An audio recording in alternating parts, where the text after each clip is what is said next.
pasar keuangan itu sebetulnya merespon kekakuan perbankan ini. Cara berpikir tadi kerangka kebijakan itu, jangan hindari resiko. Kalau menghindari resiko, maka kita juga tidak bisa menghasilkan return. Kita ambil returnnya, kita mitigasi resikonya.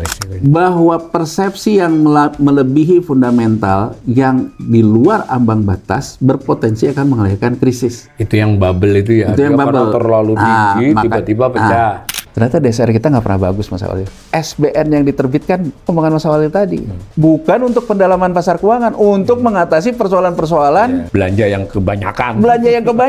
Jadi artinya ini tradisi antar. Sebenarnya saya mulai pengen ngomong begitu daripada defisit. Ngomong aja belanja kebanyakan kan?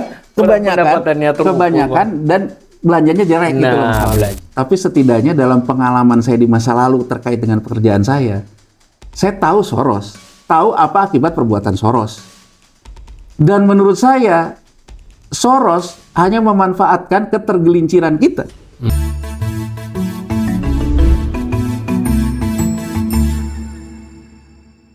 Salam cerdas. Ibu, Bapak, saudara-saudara yang saya hormati, berjumpa kembali dengan saya di kanal Awalil Rizki dalam sesi Ngobrol Ekonomi. Kali ini saya ditemani kembali oleh sahabat saya, Yanwar Rizki ya. Assalamualaikum. Waalaikumsalam, Mas Awalil ya. Waalaikumsalam. Masih ada kaitannya dengan pembicaraan kita terdahulu, tapi saya ingin pemirsa kita ini lebih melihat konsep. Jadi kita mungkin nggak terlalu main angka ini, Mas. Ya, supaya mereka tahulah ketika baca media itu bisa menghubung-hubungkan. Nah, saya tertarik dengan beberapa slide yang sebetulnya sumbernya juga dari lembaga resmi ya. Ini sumbernya dari buku Pak Periwarjo, tapi yang diterbitkan Bank Indonesia. Dan saya lihat juga diulangi lagi di beberapa tempat. Jadi di sini kan ada gambar keterkaitan antar kebijakan makro mikro dan stabilitas sistem keuangan. Jadi kuncinya kan di situ yang di tengah ini. Bagaimana keterkaitan makro finansial itu digambarkan oleh Pak Peri, tapi saya lihat juga memang hampir seluruh penjelasan di Bank Indonesia itu merujuk kepada buku ini. Itu kan di keterkaitan ada sistem keuangan, dan masing-masing sistem keuangan ini kan punya fungsi ekonominya itu. Bank dan non-bank, pasar keuangan, infrastruktur keuangan, fungsinya kan intermediasi, transmisi moneter, distribusi risiko, dan seterusnya. Nah, tetapi keterkaitan ini dipengaruhi oleh sasaran dan kebijakan makroekonomi di atas. Jadi soal pertumbuhan, stabilitas makroekonomi, berarti sektor real ya. Nah, ada kebijakan juga di sektor real itu moneter, fiskal. Dari kiri ada sasaran dan kebijakan mikroprudensial ya, terutama dari OJK ya. Yang sana sasaran dan kebijaksanaan eksternal, terutama dari Bank Indonesia. Nah, keterkaitan ini menuju kepada sasaran apa yang mau dicapai. Lalu ada protokol pencegahan, dimensi baru. Ini kira-kira kerangka inilah yang dipakai oleh forum komunikasi stabilitas sistem keuangan. Ya, Kementerian Keuangan, Bank Indonesia, OJK, dan LPS ya. Cara mereka melihat masing-masing faktor itu kan begini. Nah, ini kan berarti ada fiskal, moneter, keuangan mikro. Terus, next. Nah, forumnya kan ini, Thomas. Nah, jadi ada presiden, ada forum nih. Di situ ada DPR di sana. Ini kondisi normal. Kondisi normal ini dia sebulan sekali, Mas, biasanya rapat ya. Ada pertukaran informasi, ya lebih komunikasi sajalah. Tapi di situasi-situasi seperti kayak COVID kemarin kan forum koordinasi membuat keputusan. Dan belakangan ini ada potensi juga ini membuat. Cuma dari gambaran-gambaran ini ada undang-undang yang sudah amandemen nomor 4 2023. Ini kan dipimpin Kemenkyu, Mas. Artinya sebenarnya saya sempat berpikir juga, BI itu kan setaranya presiden sebenarnya. Ya, dan ada indikasi belakangan ya, bukan kemarin. Independensi BI kok sepertinya berkurang. Antara lain kan burden sharing. Terus kesannya juga kebijakan moneter didrive atau lebih diarahkan oleh fiskal ya, lebih untuk memenuhi fiskal. Itu kan suasananya begitu. Tapi kalau dilihat gambar ini sih oke. Artinya kan ya memang begini kan, ada konsepnya lah. Next, ini yang khusus kebijakan moneter. Kalau dilihat ini kan sudah pernah dijelasin Mas Yanwar nih soal ujungnya ke inflasi. Tapi mungkin biar nanti sekali-sekali disinggung kembali bahwa indikator-indikator seperti suku bunga, kredit, balance sheet, harga aset, nilai tukar, ekspektasi gitu kan. Tapi kesan saya begini ya, dari yang tadi maupun yang ini udah tanda petik ya udah bener kan cara pandang Bank Indonesia, kayaknya hampir semua faktor yang bahkan kita diskusikan di sini ada loh Mas. Perkara bobotnya itu soal lain ya. Next. Nah, ini yang khusus sebetulnya pembayaran Mas, apa itu sumber gambar Bank Indonesia untuk blueprint. Biasanya kalau di buku teks itu kan sebetulnya pasar keuangan itu termasuk kredit, tapi kalau di Indonesia mungkin Mas Wenor yang pernah ada upaya dibedain dikit lah sekalian kembali di OJK. Jadi pasar keuangan itu beda lah, pasar kredit sendiri. Nah, ini gambar pasar kredit, pasar keuangan saja. Nah, ini kan sering kali ini diceritakan Mas Yanuar. Lalu ada ekosistemnya, ada pilarnya, kan ini kan konsep ini. Ujungnya pasar keuangan yang dalam, liquid, efisien, inklusif, dan damai kan begitu. Dan tegas ini misinya pasar keuangan sebagai sumber pembiayaan pembangunan nasional. Saya ulangi pemirsa ya, di buku teks biasanya termasuk pasar kredit kan. Nah ini disendirikan, tapi pasar kredit bisa saja kita tambahkan kalau mau toh. Ada lagi? Nah ini kalau dari uraian gambar-gambar tadi, jadi saya mulai sedikit nangkap nih. Ya sebutlah neraca pembayaran ini soal fundamental real ekonomi ya. Pasar aset ini terutama sekali terkait pasar keuangan tadi toh.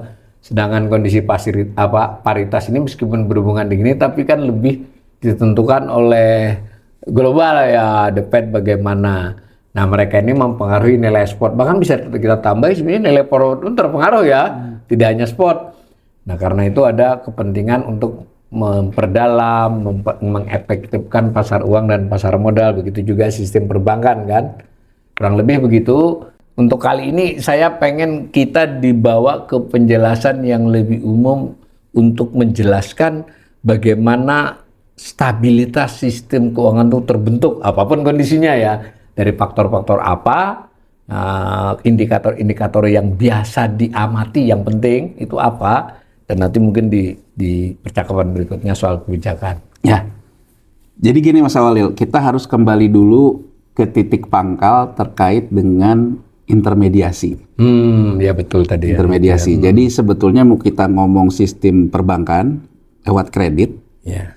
Kredit itu intermediasi. Intermediasi dari orang yang kelebihan punya dana, menyimpan di tabungan, menyimpan di deposito, oleh bank dialirkan menjadi kredit. Ya kan? Itu artinya intermediasinya kredit. Kalau di pasar keuangan, intermediasinya itu melalui instrumen. Instrumennya itu apa? Kalau misalnya, jadi gini, kalau di sistem kredit, ya kan misalnya dia akan membiayai pembangunan pabrik misalnya, ya kan? Kan divaluasi nih. Kira-kira pabriknya nilainya berapa? Pakai laporan keuangan juga. Nanti valuasi kira-kira kreditnya berapa. Jadi kan kalau di neraca itu, di sisi liabilitas, ya kan, di sisi aset, liabilitasnya utang ke bank kan jadinya, itu kredit. Kalau instrumen pasar keuangan, dia masuknya di hutang obligasi, misalnya kalau dia dari hutang. Kalau dia dari saham, hutang saham. Kalau tadi ada disebut dengan structured product, misalnya terkait dengan sekuritisasi aset, aset proyek, itu efek beragun aset. Project ya, kalau cenderungnya project. Nah, jadi sebetulnya kalau kita kembali lagi, kalau di kredit, dia masuknya ke hutang. Jadi tidak ada proses sekuritisasi. Iya, langsung ya, langsung kepada bank. Karena itu benar juga dibedain itu ya, karena tapi kalau di pasar keuangan, maka dia harus masuk ke dalam yang namanya sekuritisasi. Dia misalnya katakan saja membutuhkan modal. Jadi gini Mas Awalil, teorinya kan aset, ini teori persamaan dasar akuntansinya nih. Aset sama dengan hutang plus modal. Jadi untuk saya mendapatkan aset, bisa saya dapatkan dengan berhutang, bisa dengan saya dapatkan dengan modal. Perbesar modal. Besar modal. Nah, di dunia modern ini mengenal dengan yang disebut dengan OPM, Other People Money. Other People Money itu artinya apa? Nggak pakai duit sendiri. Nah, makanya sebetulnya kembali ke teori modern yang sedang dianut dengan teori moneter dan teori segala macam, itu selalu menganut yang namanya leveraging. Jadi saya punya uang 10, Gimana caranya punya uang 10, saya bisa buat hotel harganya 100 asetnya. Leveraging-nya berarti 10 kalinya. Berarti hanya punya modal sendiri 10, bisa menggunakan uang orang 90, sehingga saya bisa punya aset. Makanya di podcast kita sebelumnya kita sudah ngomong tentang kepercayaan investor. Kuncinya di situ ya. Jadi kalau sekarang kita punya modal 10 nih, kita bisa membuat aset 100. Aset ini nanti bisa punya kemampuan kita menghasilkan pendapatan, sehingga kita bisa bayar hutang kita. Makanya kan kalau ke bank, bank akan melakukan valuasi. Kira-kira rencana bisnis kita itu masuk akal nggak? Kalau misalnya masuk akal, oke, bank akan lakukan pembiayaan. Dari sisi kredit, saya ngambilnya hutang kredit. Nanti hutang kredit kan nanti saya bayar ke bank. Nah, kalau sekarang terkait dengan sekuritisasi, maka saya harus punya dulu neracanya, karena saya menjual neraca. Makanya kalau di teori moneter itu, dan orang ketika bicara tentang quantitative easing yang sering kita bahas, tentang cetak uang, itu ada yang disebut dengan balance sheet approach policy. Jadi pendekatan kebijakan dengan neraca. Neraca ya kunci. Jadi kuncinya itu adalah neracanya BI, neracanya pemerintah fiskal, neracanya bank, neraca ketemu neraca. Jadi ini belajar dari kasus perusahaan. Ya, jadi sebetulnya mikronya di perusahaan. Leveraging-nya itu di situ.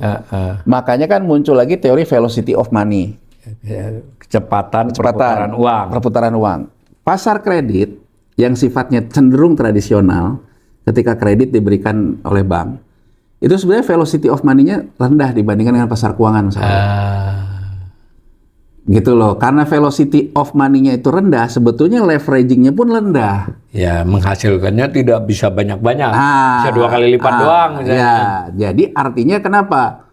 Begitu kita ngomongin tentang aset nih, ketika bank aset, kita kan kalau ke bank agunannya apa gitu.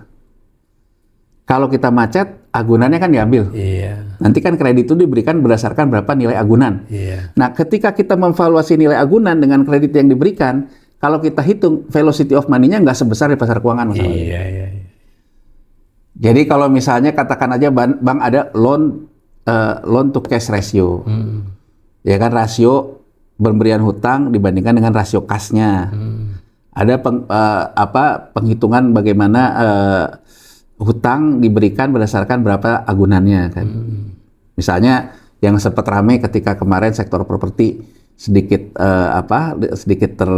terganggu, itu karena BI menetapkan bahwa uang muka harus dinaikkan.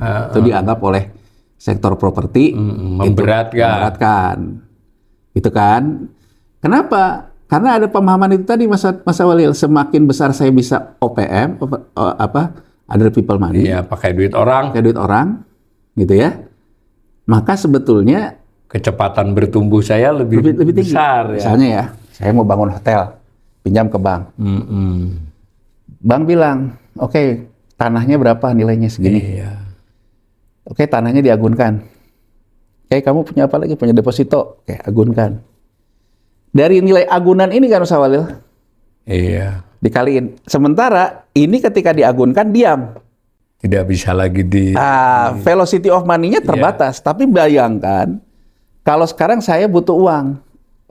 Butuh uangnya itu dalam bentuk apa? Modal. Tapi saya mengajak kamu masuk modal saya. Itu namanya jualan saham. IPO dan sebagainya. Saya hanya pengendali, diserahkan ke publik. Ya kan? Nah, akhirnya ketika publik membeli saham, saham saya pun menjadi saham terbuka. Begitu saya punya saham, saya punya alat likuiditas dibandingkan dengan aset yang diagunkan. Kalau aset diagunkan kan namanya barang diagunkan ya diem. Ya, senilai kredit yang didapat itu aja duitnya kan. Jadi misalnya gini, Mas Walil, saya usaha. Mas Walil masuk usaha saya. Oke, saya kasih sahamnya ya. Ya. Mas Walil bilang, tapi saya maunya udah go public. Kenapa? Karena Mas Walil pengen alatnya itu liquid. Kenapa alat itu liquid? Misalnya Mas Walil beli nih, masuk ke saham saya melalui saham. Kan kita hidup nggak ada yang tahu kan Mas Walil. Kita bicara normatifnya dulu nih, di luar ekspektasi tentang profit, spekulasi dan sebagainya. Normal dulu deh. Sejarah lahirnya pasar keuangan, lahirnya pasar modal itu. Pertama kali itu terjadinya di Belanda, Mas Walil, di Amsterdam. Jadi sebetulnya Amsterdam Stock Exchange. Lebih dulu dari New York Exchange ya. Itu yang pertama. Setelah sekarang jadi Euronext. Jadi setelah Eropa bersatu kan digabung-gabungin bursanya. Nah, Amsterdam Exchange ini, Amsterdam Stock Exchange ini awalnya itu sebenarnya dagang komoditas, Mas Walil. Jadi bursa komoditas. Kan kalau tadi kita ngomongin bursa. Karena kan dulu VOC. Jadi kalau kita lihat dalam sejarah waktu itu, VOC itu adalah perusahaan multinasional terbesar di dunia. Makanya kan ada orang yang bilang kan, kita tuh tidak dijajah oleh Belanda, tapi dijajah oleh VOC. VOC itu kan corporate. Sama juga dengan kita bilang sekarang gitu. Kita tidak pernah dijajah oleh Amerika, tapi kan sebenarnya perusahaan-perusahaan Amerika, lembaga keuangan Amerika yang menguasai kan. Nah, samalah kayak gitulah. Nah, dulu karena dia itu dagang komoditas, dagang segala macam rempah-rempah itu, berlabuhlah mereka ini di New York. Berlabuh di New York untuk memperdagangkan komoditas kopi dari Indonesia, dari Jawa, dari mana segala macam. Nah, dalam pelabuhan itu, beberapa yang kemudian sekarang yang dikenal dengan Rockefeller dan sebagainya yang dianggap sebagai pilar sistem keuangan global ya gitu. Dia terus mikir gitu. Kalau sekarang saya butuh anak saya sekolah lah misalnya, atau tolong menolong. Kamu bisa tolong saya nggak kira-kira? Diperkenalkan lah, oh bisa. Namanya bursa, pasar keuangan. Jadi konsep pertama kali dari pasar keuangan, tujuan pertamanya satu, intermediasi di pasar perdana ketika aliran modal masuk ataupun aliran hutang masuk. Kedua, si instrumen yang dibangun ini itu instrumen yang liquid, setara dengan uang. Bisa dipakai untuk keperluan lain. Untuk keperluan lain. Iya. Artinya apa? Kalau besok Mas Awalil setelah beli saham saya dengan Go Public, Mas Awalil kemudian butuh nih duit. Nggak perlu minta ke sampean. Nggak usah minta ke saya. Nggak perlu ke perusahaan, tapi bisa ke publik. Dijual. Konsepnya makanya jadi tolong menolong. Makanya Mas Awalil dalam beberapa kajian fikih tentang halal haramnya tentang pasar keuangan. Saham. Berdasarnya itu dari yang ini, tolong menolong ini. Karena kan kalau dasarnya tolong menolong, boleh dong. Boleh. Yang membedakan adalah tingkat derajat tolong menolong ini. Ada yang moderat, ada yang inilah gitu ya, ada yang konservatif. Tapi intinya bahwa sebetulnya pasar keuangan itu ditimbulkan oleh prinsip tolong menolong. Kan kalau sekarang saya ngambil kredit nih, udah ngambil kredit, hotelnya jadi. Saya kemudian mau jual, nggak bisa lagi bayar kredit nih. Ya udah deh, kan saya tergantung di situ tuh, dilelang nanti oleh banknya, nggak liquid gitu. Iya. Nah, pasar keuangan itu sebetulnya merespon kekakuan perbankan ini. Makanya tadi Mas Awalil ngomong, kan harusnya satu lagi pasar kredit. Iya. Kenapa pendekatannya semakin ke arah pasar keuangan? Ya memang monetaris itu, Mas Awalil. Gitu ya. Jadi Mas Awalil, Iya. ini ada dua. Ya kalau kita lihat kan dari sejarah pemikiran ekonomi dari Schumpeter, ya kan, ekonomi klasik, neoclassical, gitu kan, Adam Smith gitu ya. Kemudian Adam Smith oleh Keynes, ya kan. Keynes ini kan dianggap neoclassical nih. Adam Smith kan dianggap yang market nih, gitu kan, neoclassical. Kemudian muncul lagi monetaris, Milton Friedman dianggap menghidupkan kembali pemikirannya Adam Smith tentang market. Dia kayak disebutnya neoliberal kan. Keynes disebut dengan neoclassical kan gitu loh. Nah, kalau kelompok-kelompok klasik itu prinsip intermediasi itu cenderung di perbankan. Iya, kredit bank lah ya. Nah, kalau kelompok-kelompok monetaris, kecenderungannya liquidity, velocity of money. Jadi kalau yang ini, seperti kita pernah bahas, mengkompensasi inflasi, yang kondisi makro itu dengan suku bunga. Kalau yang ini mengantisipasi yang namanya pelemahan makro dan likuiditas dari yang disebut dengan kan kalau ini dari suku bunga, kalau ini dari uang beredar kan, velocity of money. Makanya di sini punya keyakinan velocity of money itu jangan berkurang karena ini yang akan menurunkan resiko. Makanya tadi kenapa pendekatannya yang ini dilupakan, yang ini lebih banyak? Karena sebetulnya kalau pendekatannya memang semakin monetaris. dianggap yang kredit ini datum lah ya begitu-begitu aja. Tetap diperlukan tapi seperti itu. Nah, sekarang perkembangan ekonomi modern ya. Negara, kemarin kita bahas nih, yang M2 terhadap GDP-nya itu melebihi nilai GDP-nya, perputaran M2-nya, sudah pasti velocity of money-nya itu juga tinggi. Oke. Kenapa velocity of money-nya tinggi? Karena tadi ketika Mas Awal beli saham, Mas Awal bisa jual di pasarnya. Velocity-nya tuh tinggi gitu. Berarti pasar keuangannya itu dalam, liquid, efisien, kira-kira gitulah ya. Ya, dalam, liquid dan sebagainya. Artinya apa? Ada satu hal kan. Gampangnya gini nih. Rumus momentum lah di fisika. Kan momentum itu kan daya M dikali beratnya. Kalau saya deh, gampangnya nih. Saya dengan berat segini. Kalau saya ingin menghasilkan energi yang besar, velocity saya harus saya tingkatkan. Tapi kan seberat ini, nilai velocity-nya pun akan tambah berat kan? Ya. Diperlukan lebih cepat kalau mau ini energi. Yang kita sebut dengan M2 rasio PDB itu ini.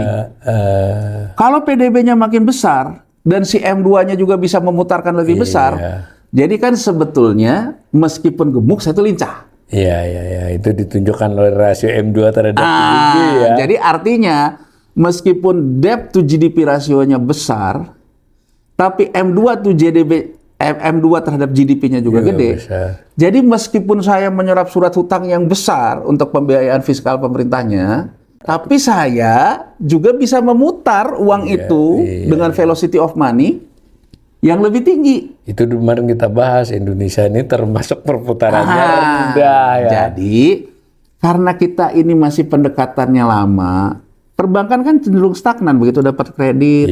Nah makanya di Amerika kemudian yang dari perbankan pun disekuritisasi. Ada yang namanya factoring. Factoring itu artinya hutang, kan bank kasih hutang, dia punya piutang.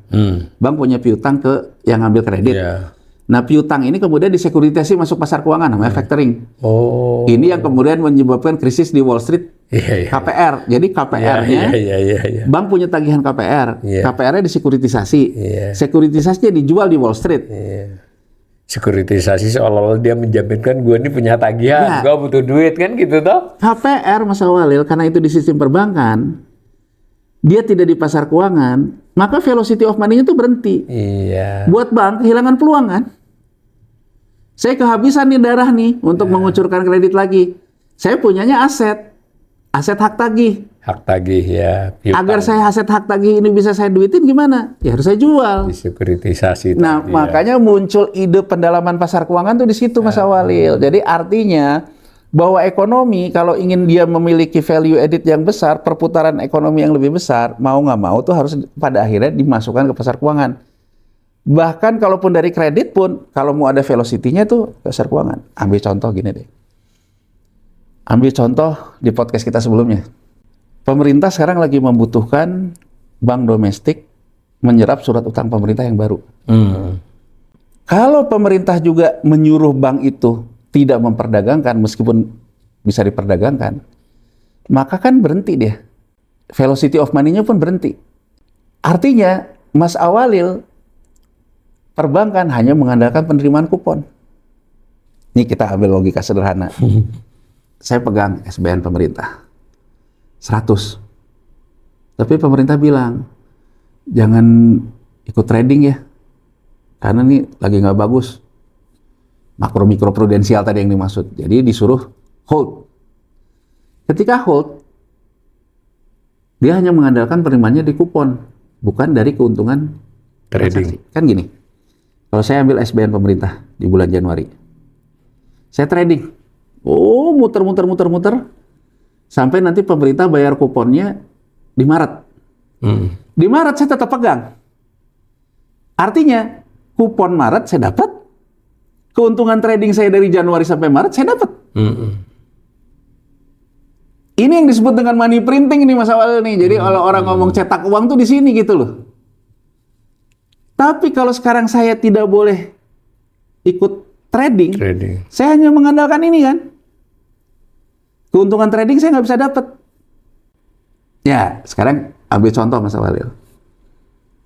Kuponnya berapa nih? Anggap aja kuponnya 6%. Ya. 6%. 160. Berarti kalau tahun ini disuruh bayar lagi, hanya bisa mampu beli 60 surat utang pemerintah. Tapi kalau sekarang kita pakai teori velocity of money, dia bisa trading. Dia mungkin dapat dari kupon 60, dari keuntungan tradingnya dapat 160. Maka kemungkinan dia untuk menjadi standing buyer dibutuhkan oleh pemerintah untuk SBN pun meningkat. Jadi dari data sebelumnya tuh kita bisa menggambarkan nih. Di pasar keuangan pun relasinya itu bisa seperti kayak kredit, kaku. Velocity of money-nya tidak berjalan. Di mana kita ngelihatnya? Indikatornya, perputaran M2 kita itu kan 42% terhadap GDP. Ya. Hutang kita terhadap GDP juga 42. Iya, ya. Hampir sama. Hampir sama. Dampak yang kita rasakan apa? Begitu cadangan cash-nya habis, dapatnya juga cuma dari kupon. Ketika pemerintah juga sekarang membutuhkan, habis staminanya. Tapi kenapa coba hedge fund gitu? Dia karena likuiditasnya kan. Makanya yang disebut dengan pengelola liquidity. Nah, kritik dari Keynes terhadap ini, tapi cara ini nih akan menimbulkan spekulasi berlebihan. Spekulasi berlebihan itu akan menimbulkan yang namanya risiko meningkat. Dijawab nih sama kaum-kaum monetaris, kaum-kaum pasar ini. Kan high risk, high return. Iya. Kalau kamu pengen dapat return yang banyak, kamu harus mendekatkan risiko dong. Jadi ini ya, pasar perbankan itu menawarkan konservatif, pasar ini menawarkan volatility of money. Di sini kan bilang kan, oh nggak bisa dong kalau gitu nanti. Iya, tapi di sini kemungkinan kamu akan mencetak uang dari volatility of money itu besar. Nah, muncullah tadi yang Mas Awal katakan kerangka kebijakan. Iya. Mereka paham ini ya, konsep ini berbagai faktor. Nah, jadi artinya apa? Kita jangan menghindari potensi velocity of money yang bisa mengakibatkan uang bertumbuh akibat likuiditasnya, akibat pertumbuhannya. Bukan tradisional. Tradisional tuh kan yang ngandelin pendapatan pendapatan organik ya. Kalau ini kan ada pendapatan yang dari tradingnya itu. Nah, muncullah yang tadi kerangka kebijakan yang dari bukunya Pak Peri segala macam itu, cara berpikirnya itu. Jangan tapi tetap tidak melupakan yang kredit ya, gambarnya itu. Yang kredit kan enggak kan. Jadi pendalaman pasar keuangan. Oh iya, pendalaman. Pasar keuangan ini mesti dalam agar dia bisa menjadi tempat untuk intermediasi. Daya tariknya, velocity of money-nya. Sehingga kalau sekarang saya punya uang 100, kalau saya hanya pakai kredit hanya bisa membayar kredit 100, tapi kalau pasar keuangan dari 100 itu dengan velocity of money-nya katakan aja 3 lah. 3, udah 300 kan? Iya kan? Dengan berbagai instrumen. Iya, dengan trading, kan ada selisih kurs, ada segala macam. Gampangnya gini deh, velocity of money kita lihat hedge fund deh, Bridgewater tahun 2025 dia bisa menghasilkan return 35%. Ya kalau dia di perbankan mana bisa Mas Awalil? Artinya kan dari velocity of money kan? Nah, jadi cara berpikir tadi kerangka kebijakan itu jangan hindari resiko, karena kalau menghindari resiko, maka kita juga tidak bisa menghasilkan return. Caranya gimana? Kita ambil returnnya, kita mitigasi resikonya. Makanya tadi ada makro prudensial, mikro prudensial. Nah, sekarang kita kembali lagi. Apakah itu membuat kita melupakan teori dasar tentang ekonomi? Menurut saya sih enggak. Teori dasar tentang ekonomi kan kembali lagi soal fundamental. Makanya kan ketika kita ngomong di pasar keuangan, pasarnya pasar kredit, instrumen itu benar-benar hanya fundamental, Mas Walil. Iya, karena hanya membiayai perusahaan yang akan berproduksi dan menguntungkan. Jadi kalau kita ngomong fundamental lemah tuh gampang. Misalnya BUMN karya macet, ya fundamentalnya turun. Iya. Ya kan kalau fundamentalnya turun, kredit macet. NPL. Ya nggak? Tapi kalau di pasar keuangan, fundamentalnya jelek, tapi kok sahamnya liquid. Itu yang disebut dengan saham gorengan. Fundamentalnya jelek, tapi surat utangnya laku. Itulah Amerika Serikat. Ya kan, hutangnya defisit paling gede di sejagat raya. Ya kan? Yang mesti di revolving juga tertinggal sampai raya. Tapi liquid. Liquid. Berapa aja dia terbitkan laku. Nah, artinya apa? Ada yang disebut dengan perception lead fundamental. Persepsi memimpin fundamental. Fundamental. Mengarahkan fundamental. Kalah ya fundamental dengan persepsi. Ini kritik Keynes lagi nih. Iya. Ini lama-lama nih kaum monetaris ini dengan ngegas persepsi bisa melebihi fundamental. Lama-lama akan terjadi krisis. Tadi kan makanya muncul. Jadi kayak gelembung ya. Kayak gelembung kan. Persepsi dibangun terus persepsi. Nah, makanya kan sebetulnya kembali lagi mikroprudensial itu mengatakan apa? Bahwa yang namanya fundamentalnya tetap harus sehat. Disitulah peran OJK, lembaga keuangan, peran sektor real, peran kebijakan agar ininya sehat. Ada yang disebut dengan kalau di saham tuh PER, price earning ratio. Rasio itu ya. Nah, harga di bursa dibandingkan dengan fundamentalnya. Gitu kan? Oh kan kalau makin tinggi, tinggian nih. Tinggian. 200 misalnya. Tinggian. Berarti harganya 40 misalnya ya. Apalagi kalau untung nggak ada tapi liquid banget kan itu. Itu yang disebut dengan saham gorengan itu kan gitu, saham gorengan. Ya, tetap harus diperhitungkan. Harus diperhitungkan. Jadi artinya bahwa persepsi yang melebihi fundamental yang di luar ambang batas berpotensi akan melahirkan krisis. Itu yang bubble itu ya. Itu yang bubble. Terlalu tinggi tiba-tiba pecah. Solusinya apa? Pasar keuangannya itu harus dalam. Dalam itu ditentukan apa? Balik lagi Mas Awali, teori dasar ekonomi supply demand. Supply-nya mesti bagus. Banyak. Ya, banyak dan bagus. Bagus dan dalam lah. Dalam itu artinya memang fundamentalnya bagus. Demand-nya investor juga mesti banyak. Banyak. Ada duitnya. Jadi kan interaksinya kalau supply-nya bagus, investornya berkualitas, sebetulnya harga keseimbangan yang akan dibentuk, insya Allah kan fundamental lead perception. Persepsi tetap pengaruh tapi yang memimpin fundamental. Faktanya yang memimpin fakta realnya. Makanya pendalaman pasar keuangan itu menghasilkan dua identifikasi. Di pasar keuangan ini, tipikal investornya apa? Investor teknikal. Investor teknikal tuh gini Mas Awal, dia nggak terlalu peduli fundamentalnya mau gimana. Yang penting kalau saya trading, saya untung. Perusahaannya lagi susah. Yang mau perusahaannya mau gimana, saya nggak peduli lah. Untung juga saya nggak ngikut juga kan. Dia mainnya di sahamnya ya. Tapi dia ini kan kalau dalam beberapa macam textbook dia dikatakan spekulan bukan penjudi. Bedanya apa? Dulu juga saya bertanya apa bedanya spekulan sama penjudi. Jadi bedanya Mas Awal, kalau penjudi itu nggak rasional. Jadi ya pokoknya judi aja deh gitu. Tapi kalau spekulan dia rasional. Jadi walaupun dia tidak terlalu melihat fundamental, nggak ngelihat juga. Ngelihat grafik perkembangan harga grafik. itu. Ya, cuman dia kemudian dia lihat persepsinya. Dia juga ngelihat faktor-faktor sentimen. Makanya ada sentimen. Dia baca berita lah ya. Tentang berita, tentang news, tentang segala macam. Sehingga makanya dia dikatakan, kalau dalam terminologi di Amerika Serikat, yang namanya bandar tuh diakomodir, yang disebut dengan dealer market. Ini bagian dari pendalaman pasar keuangan juga. Dilegalkan ya. Legalkan. Jadi dealer itu memang prinsipnya bandar. Ada juga yang disebut dengan liquidity. Orang menyebutnya liquidity provider. Nah artinya yang kayak gini ini Mas Awalil, bahwa dia memberikan likuiditas. Ya kan? Nah likuiditas itu dasarnya apa nih?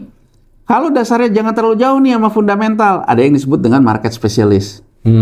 Jadi saya boleh naikin velocity of money, tapi ada ukurannya berapa kali dari nilai fundamentalnya.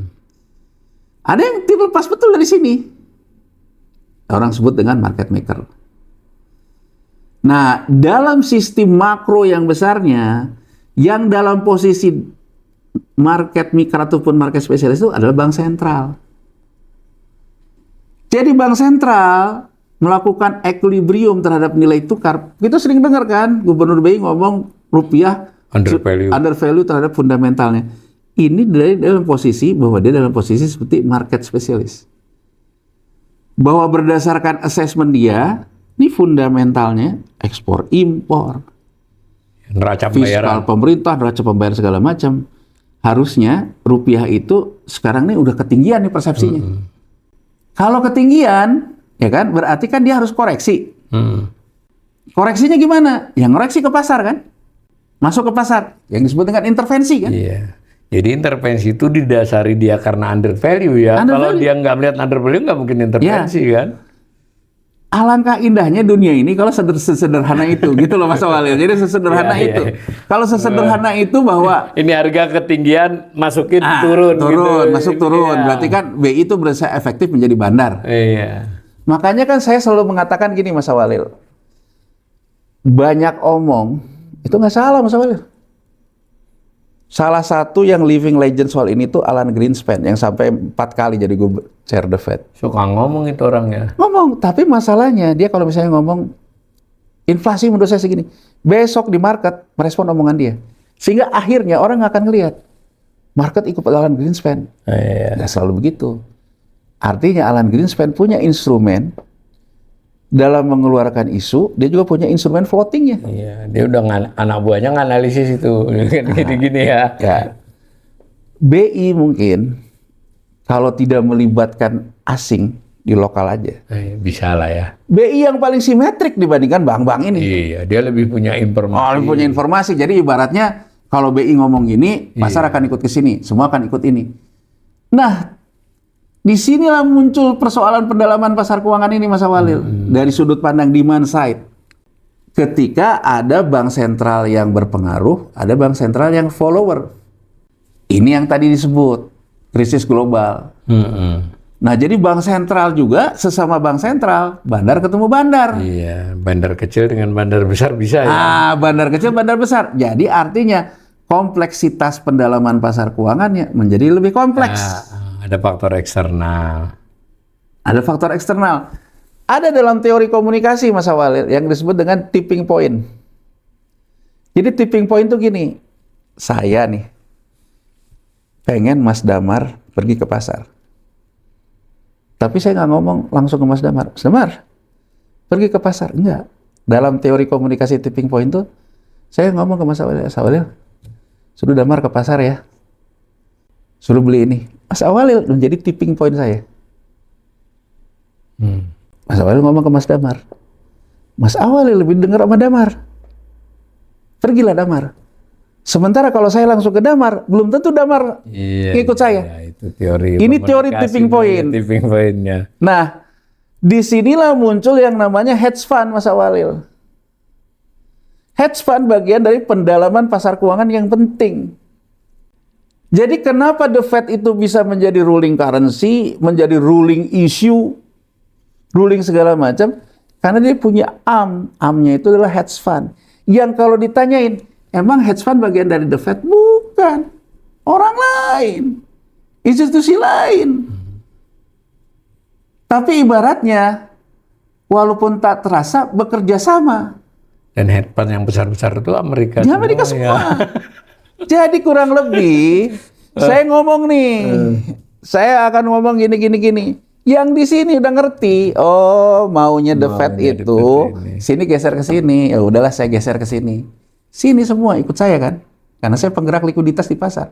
Ini makanya yang disebut dengan makro, mikro. Iya. Jadi si The Fed-nya ngomongin di makro, mempengaruhi persepsinya si tipping point, si hedge fund-nya. Hedge fund-nya mempengaruhi yang mikronya.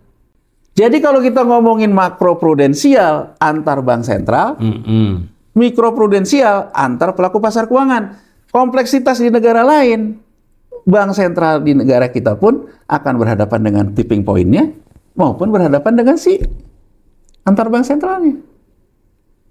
Jadi kurang lebihnya apa? Pendalaman pasar keuangan membutuhkan juga yang namanya dominasi. Jadi, kalau di teori gampang, selalu mengatakan BI, kita perlu melakukan pendalaman pasar keuangan. OJK, pendalaman pasar keuangan. Menteri Keuangan, pendalaman pasar keuangan. Ya kalau ngomong teoritisnya begitu Mas Walil, tapi dalam realitanya, pendalaman pasar keuangan hanya bisa dilakukan kalau Anda punya degree of dominant. Tingkat dominasi tertentu ya. Kalau kita terlalu kecil, susah ya. Tingkat dominasi. Anda gimana mau menjadi dalam di pasar keuangan? Kalau Anda sendiri baru masuk sedikit aja udah kepental. Pendalaman itu kan digging. Iya. Ini dari sudut pandang demand Menggali. side-nya dulu nih, belum supply side nih. Iya, ini baru. Baru dari sisi investornya nih, pelaku nih. Iya. Kalau kita ngomongin pendalaman pasar keuangan, berarti kita harus bisa mendalami, Iya. masuk ke dalam, dan kemudian bertarung. Orang banyak tanya tentang restrukturisasi, reformasi pasar modal kita. Saya selalu mengatakan, gorengan itu memang terjadi dimanapun, cuman ada gorengan yang distrukturkan, ada yang tidak terstruktur kayak kita. Kalau di kita ini kan, dengan kata lain, bandarnya ada tapi nggak ketahuan, terus nggak jelas siapa yang tanggung jawab kan gitu. Kalau by teori gampang Mas Walil. Saya pasti tinggal ngomong, ya Bursa Efek Indonesia bentuk aja dealer market. Tapi begitu dealer market masuk gitu, dia dapat nggak nasabah seperti juga gampangnya BlackRock dapat nasabah. Makanya kemudian ada yang disebut dengan reputation risk. Resiko reputasi. Jadi Mas Walil, saya ingin memberikan gambaran. Kalau ada yang ngomong gitu, ini kalau yang nebar-nebarin sentimen-sentimen, isu negatif ini, ya katakan aja ya, walaupun saya tuh kadang-kadang, saya pernah di 98 ya Mas Walil. Di 98 saya di bursa, saya ngurusin krisis. Jadi, mohon maaf, saya bukan juga mengatakan bahwa di antara semua orang yang ngomong Soros, saya lebih tahu Soros gitu. Tapi setidaknya dalam pengalaman saya di masa lalu terkait dengan pekerjaan saya tahu Soros. Tahu Soros dalam artian apa? Tahu apa akibat perbuatan Soros. Dan menurut saya, Soros hanya memanfaatkan ketergelinciran kita. Bukan dia penyebabnya sebenarnya. Sebelumnya memang sudah ada penyebabnya. Penyebabnya itu memang fiskal yang tidak disiplin, banyak isu. Berutang grupnya sendiri, Grupnya sendiri. utang melebihi kebutuhan. Melebihi kebutuhan. Jadi isunya banyak gitu. Banyak. Isu yang banyak itu betul. Orang-orang kayak hedge fund itu menghembus-hembuskan isu betul. Saya tidak menyanggah itu. Dia nambah-nambahi lah. Nambah-nambah. Jadi gini loh Mas Walil. Saya makan bakso nih. Ya. Makan bakso. Bakso ini udah enak nih. Ya kan? Saya tambahin pedesnya. Tambah pedes. Wah, kalau ditambahin cuka tambah enak lagi. Enak. Nah, kurang lebih Mas Walil. Isu itu sambal dan cuka. Mas Walil nih. Ada orang ngomong. Rupiah nih. 17.000. Ah, masa sih? Terus Mas Walil lihat, bener ya, 17.000. Tadinya Mas Walil nggak suka pedes. Saya misalnya lagi sama Mas Walil, kayaknya saya lihat Mas Walil makan baksonya ditambahin cabai enak ya. Minta dong Mas Walil. Ya. Bisa begitu ya. Artinya Mas Walil, kemampuan Mas Walil makan di sebelah saya, bergairah makan ditambahin sambal, menggoda saya. Inilah kurang lebih kemampuan The Fed dengan hedge fund. Iya. Nggak omon-omon gitu loh. Jadi ketika dia misalnya ngomong fiskal Indonesia lemah, rating akan saya turunin, terjadi juga. Akhirnya orang ngomong, bener ya omongan dia ya. Akhirnya siapa? Saya ikut dia dibandingin ikut BI kan. Anggap aja nih kita bertiga nih. Saya di sini, Mas Walil di sini, Mas Damar di sini. Mas Damar nggak pakai sambal. Saya belum mulai nih, baru datang. Mas Walil pakai sambal. Mas Damar bilang, jangan ikutin Mas Walil. Sakit perut kamu nanti. Makan kita. Saya lihat Mas Damar makannya. Saya lihat Mas Walil. Nikmat. Ini persepsi loh Mas Walil. Jadi saya ingin, namanya juga persepsi ingin menggambarkan teori persepsi secara sederhana. Ya kan? Terus Mas Walil tambahin lagi sambelnya. Yang benar Mas Walil nih. Mas Walil minta dong sambelnya. Jadi saya ikut Mas Walil tidak semata-mata karena isu. Iya. Tapi memang Mas Walil bisa menciptakan isu yang Mas Walil ciptakan itu memang market mengkonfirmasi itu. Itu untuk menjelaskan gambar tadi pengaruh global dan sebagainya itu. Jadi BI itu akan berhadapan juga dengan yang makan di sebelah. Jadi BI mau mengatakan misalnya, tolong dong kreditnya ditingkatkan, tapi bank yang lihat, ya kalau kredit ditingkatkan NPL saya naik. Yang mendingan saya beli SBN aja misalnya gitu loh. Udah karuan nggak ngapa-ngapain aja saya dapat 6%. Misalnya BI ngomong, nasabahmu jangan pindahin ke dolar dong, menambah tekanan US dollar. Banknya ngomong, nasabahnya ngomong, Pak, saya mau keluar, kenapa? Rupiah nggak ada artinya. Terus banknya akhirnya sekarang menerbitkan instrumen tabungan falas. Dari kacamata pengelolaan, BI kata ngomong, jangan dong menambah permintaan terhadap falas. Tapi bank juga akan berhadapan. Saya nggak bisa enggak Pak, karena nasabahnya ngelihat rupiahnya melemah terus. Artinya dari sisi ini BI udah kalah kan? Iya nggak Mas Walil? Nah ini yang menurut saya yang menimbulkan risk segala macam, yang akhirnya tujuan pasar keuangan tadi mengintermediasi, dan bahkan dengan leveragingnya, dengan perputaran uangnya bisa menambah volume intermediasi lebih besar dari kemampuan perbankan, akhirnya malah mendorong yang di perbankan pun pindah ke pasar keuangan. Akhirnya seperti kita sering bahas, seperti di Amerika Serikat, di negara maju, non-banking institution menguasai pasar keuangan, lebih berkuasa dari perbankan. Duitnya lebih banyak. Lebih banyak. Nah, artinya intermediasi sekarang harus sekuritisasi. Jadi kalau misalnya perbankan, nah sekarang saya ingin dari pembahasan itu tadi dari sisi pendalaman, dari sisi pemainnya. Kalau sekarang dari sisi pemainnya ini sudah banyak pemainnya di pasar keuangan, bagaimana caranya agar yang namanya leveraging ini benar-benar pembentuk M0 masuk ke intermediasi, memperkuat sektorilnya, memperluas lapangan kerja dan sebagainya dan sebagainya dan sebagainya. Caranya adalah menurut saya sekuritisasi ini jangan terlepas dari sektorilnya. Jadi menurut saya Mas Awalil, tadi kita baru ngomongin demand side dari sisi investornya. Sekarang dari supply side. Artinya dari sisi supply side-nya pun harus muncul instrumen di pasar keuangan yang memang bisa membiayai sektor real untuk yang dalam bahasa keren yang sering dibilang oleh BI, oleh Menteri Keuangan, reformasi struktural perekonomian Indonesia. Artinya reformasi struktural itu apa? Ekonomi kita yang semakin bertumpu ke sektor informal bisa dibuktikan juga dengan tax buoyancy kita yang makin turun. Berarti kan sebetulnya leveraging ini yang tadinya tujuannya mulia malah membunuh sektor real. Duitnya malah mengalir ke pasar keuangan. Pasar keuangan, jadi malah turun ke malah leveragingnya gitu. Leveragingnya ya. Jadi fundamental lead perception-nya itu mulai makin banyak ditinggalkan. Kebalik posisinya. Untuk menstabilkan ini, disinilah pentingnya pemerintah, Bank Sentral, OJK, Menteri Keuangan untuk menstabilkan. Agar kembali lagi ke fundamentalnya. Mereka harus berkoordinasi. Jadi kalau menurut saya Mas Awalil, karena kondisi pasar keuangan kita ini terlalu tipis, dan menurut saya ternyata begitu pemerintah masuk ke pasar surat utang komersil sejak tahun 2008, peran M2 itu masuknya lewat surat utang pemerintah. Sebelum pemerintah masuk ke pasar utang komersil di saham, kejadian sekarang terjadi lagi. Karena sekarang di surat utang ini 70% sudah di domestik, asing yang kita bahas juga udah turun.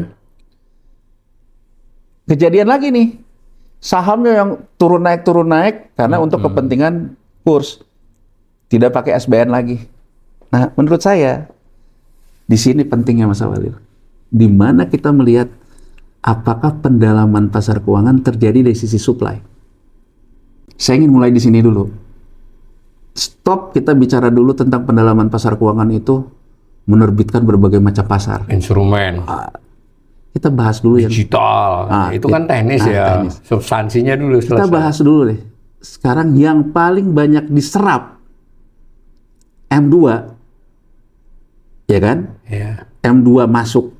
Jadi M2 benar-benar masuk ke pasar perdana nih Mas Awalil, bukan yang di pasar sekunder. Aktiva luar negeri bersih. Masuknya itu kemana? Ke SBN. Pertanyaan saya, apakah untuk pendalaman pasar keuangan kita harus buat SBN?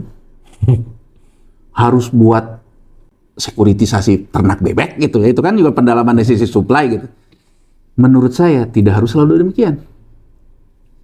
Makanya saya dari mulai kita podcast berdua Mas Awalil dalam literasi ini, saya selalu mengatakan, Ketika pemerintah menyerap SBN, mengambil uang, dan kemudian SBN-nya dipegang untuk leveraging, bayangin Mas Walil, kalau pemerintah menerbitkan 100, uang 100 ini, kalau pemerintah pakai untuk uang fiskal, untuk memperbaiki struktural ekonomi kita yang paling dasar terkait dengan pertanian,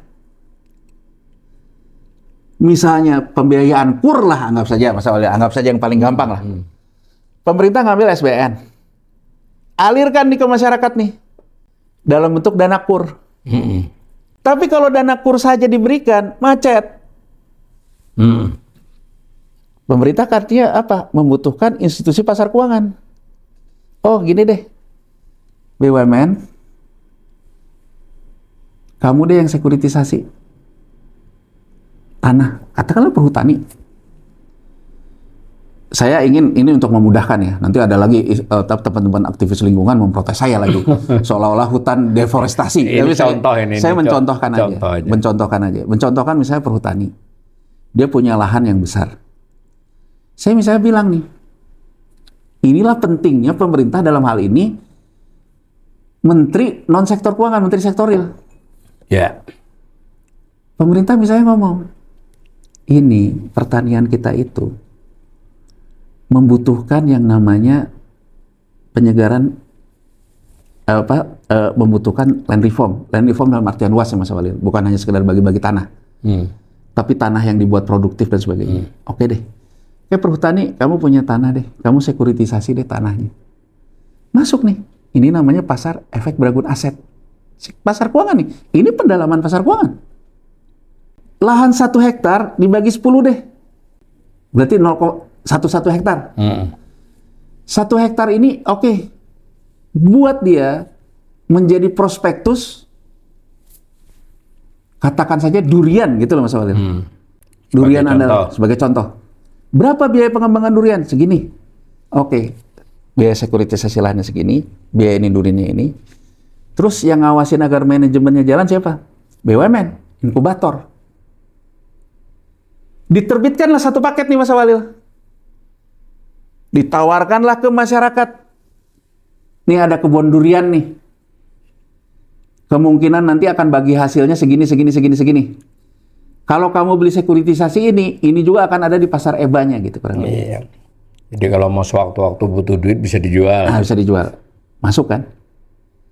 Tapi kan ini Mas Walil akan sulit bersaing karena pemerintahnya juga nerbitin SBN. Yang kebutuhan untuk apapun pakainya SBN.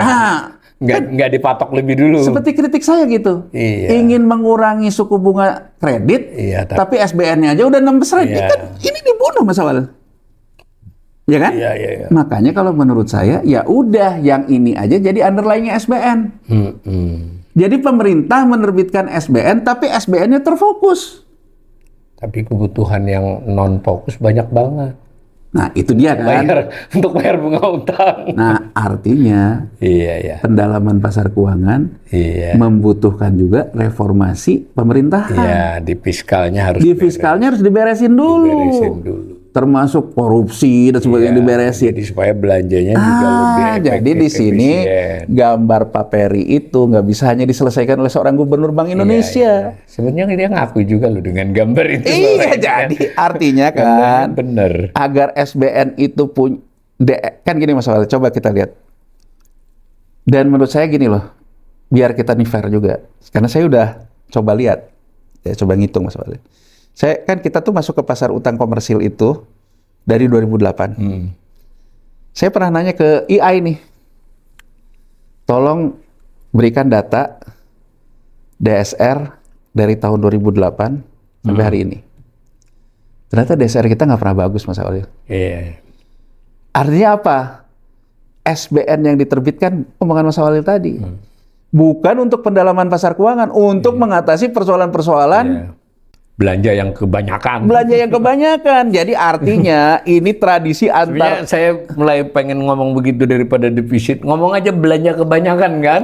Kebanyakan dan belanjanya jelek gitu loh misalnya. Belanjanya, kualitas belanjanya tidak bagus. Jadi maksud saya, kadang-kadang untuk kita bicara pendalaman pasar keuangan, kita tidak perlu menambah instrumen maksud saya. Iya.